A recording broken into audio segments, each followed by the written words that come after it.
नमस्कार। कैसे हैं आप सब? क्या आप कल्पना कर सकते कि महाआरती जैसे शब्द से, भाव से शिवसेना जैसी पार्टी थर थर कांपने लगी?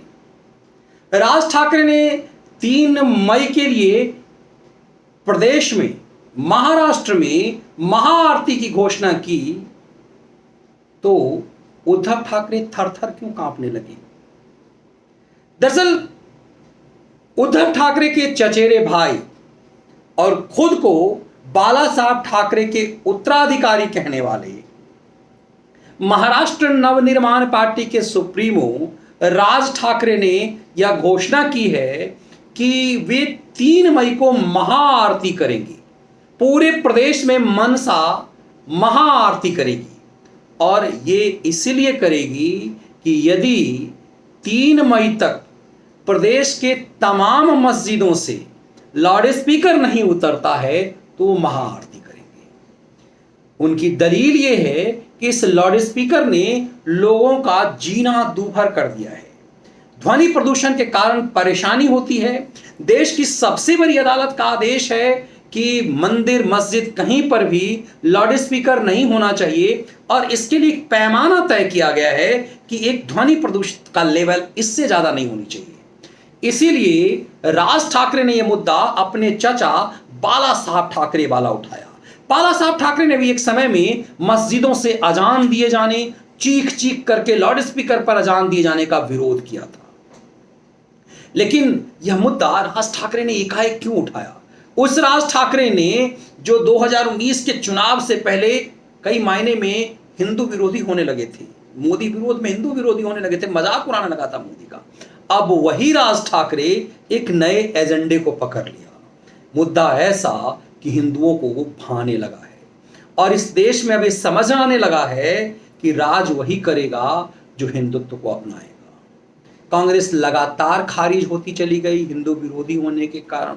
वो तमाम पार्टी हिंदू विरोधी होने के कारण सत्ता से बाहर हो गए, जिनके ऊपर हिंदू विरोधी का दाग लगने लगा।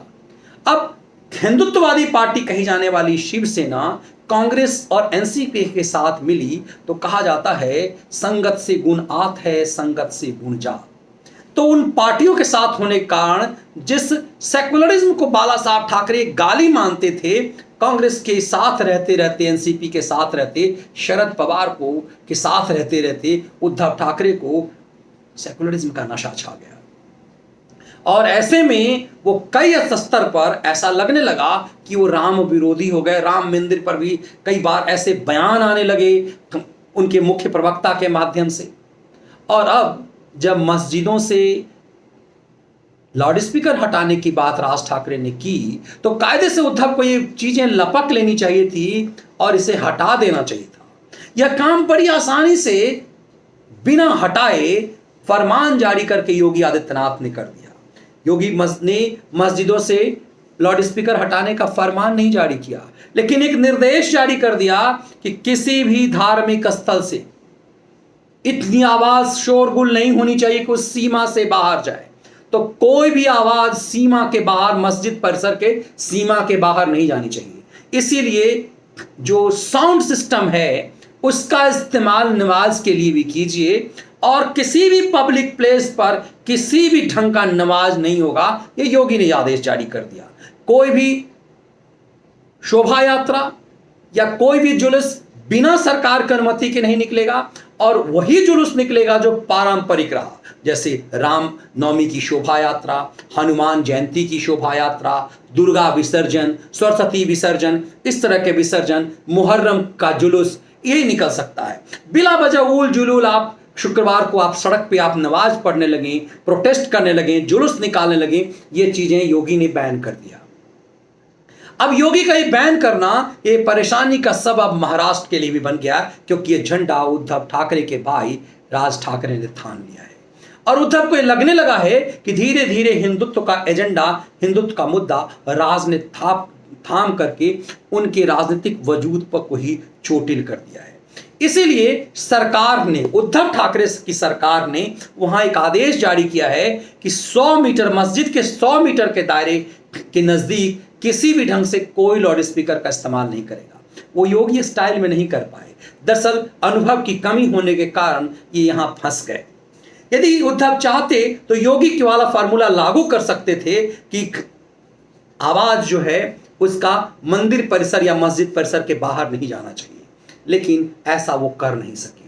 उन्होंने निर्देश जारी कर दिया कि 100 मीटर के दायरा दूरी से तक आप मस्जिद के 100 मीटर की दूरी तक आप लाउड स्पीकर इस्तेमाल नहीं कर सकते। हवा में 100 मीटर की दूरी बहुत ज्यादा नहीं होती। आप किसी भी 100 मीटर के दायरे में यदि आप जाकर के लाउड स्पीकर बजाएंगे और आरती करेंगे, हनुमान चालीसा करेंगे, तो तय सी बात है कि सामने वाले घर और मस्जिद इससे प्रभावित होंगे। तो इसका मतलब है कि उद्धव ठाकरे ने राज ठाकरे को एक बड़ा मुद्दा दे दिया है और खुद उस जाल में फंस गए हैं। इस महाआरती की घोषणा ने, राज ठाकरे द्वारा महाआरती की घोषणा ने उद्धव ठाकरे की परेशानी बढ़ा दी है। ये परेशानी सिर्फ इसलिए नहीं है कि वो इस्लाम पंथियों की रक्षा करना चाहते हैं, दरअसल इसमें वो चौतरफा घिस गए हैं, क्योंकि उनके सहयोगियों का वोट बैंक, कांग्रेस और एनसीपी का वोट बैंक है मुस्लिम तुष्टीकरण। उद्धव उसके खिलाफ नहीं जा सकते, उद्धव अपने वोट बैंक के खिलाफ नहीं जा सकते, इसीलिए धरपकड़ नहीं कर सकते। लेकिन यदि वो इस तरह से लोगों को पकड़ेंगे, इस तरह से हनुमान चालीसा गाने वालों को पकड़ेंगे, तो उनका वजूद खत्म होगा।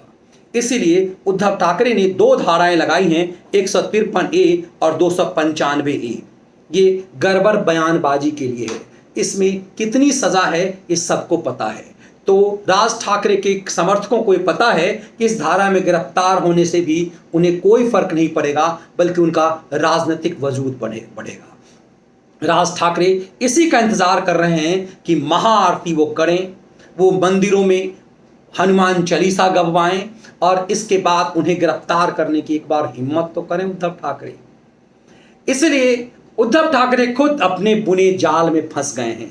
राज ठाकरे यही चाहते हैं कि महाआरती पर बवाल हो और उद्धव ठाकरे अपनी पुलिस हिंदूवादियों को पकड़ने में लगाए।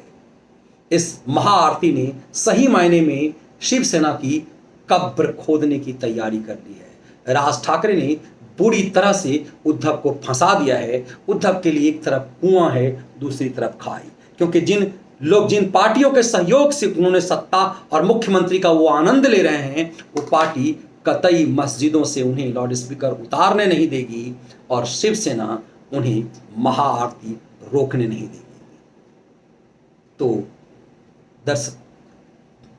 दरअसल अब परेशानी ये हो गई है कि राज ठाकरे के बुने जाल में उद्धव फंस गए हैं। उनके लिए एक तरफ कुआं, दूसरी तरफ खाई है। उन्हें जीने भी नहीं दिया जाएगा और मरने भी नहीं। ये मुख्यमंत्री की कुर्सी की लालसा में उद्धव ठाकरे ने सही मायने में बाला साहब ठाकरे के पूरे वजूद को, उनके राजनीतिक सपने को कुचल करके रख दिया है। ये शिव सैनिकों को अब बेहतर समझ में आने लगा है। इसीलिए उद्धव ठाकरे अब नित नए प्रयोजन कर रहे हैं। वो एनसीपी और कांग्रेस से बचने की कोशिश भी कर रहे हैं, लेकिन सत्ता की लालच में उससे बच भी नहीं पा रहे हैं। लेकिन ये महाआरती जो एक तरह से कभी शिवसेना का एजेंडा हुआ करता था, एक तरह से शिवसेना का एक दांव हुआ करता था, उसी दांव में खुद अब शिवसेना फंस गई है। तो ये महाआरती क्या सही मायने में शिवसेना की वजूद को खत्म करने और उसकी बर्बादी का पैगाम लेकर के आ रही है? ये इसके लिए 3 मई तक इंतज़ार करना पड़ेगा। ये विश्लेषण कैसा लगा जरूर साझा कीजिएगा। विश्लेषण यदि पसंद आए तो चैनल को लाइक और सब्सक्राइब जरूर कीजिएगा, और लाइव विश्लेषण देखने के लिए the Manish Thakur show subscribe जरूर कीजिएगा। बहुत बहुत धन्यवाद।